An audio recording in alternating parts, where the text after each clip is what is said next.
બનતો હોય એમાં નામદાર કોર્ટે 7 વર્ષની સજા કરી અને 10,000 રૂપિયાનો દંડ, અને દંડ ન ભરે તો બીજા 2 માસની સજા.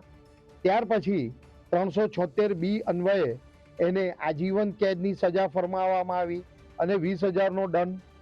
તદુપરાંત 302ના ગુનામાં નામદાર કોર્ટ દ્વારા મૃત્યુદંડની સજા એને ફરમાવવામાં આવી. બનતો હોય એમાં નામદાર કોર્ટે 7 વર્ષની સજા કરી અને 10,000 રૂપિયાનો દંડ, અને દંડ ન ભરે તો બીજા 2 માસની સજા.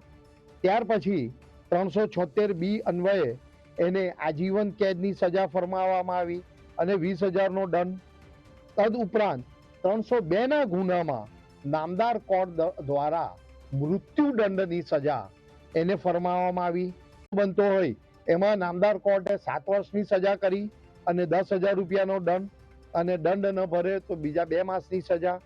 ત્યાર પછી 376B અન્વયે એને આજીવન કેદની સજા ફરમાવવામાં આવી અને 20,000નો દંડ.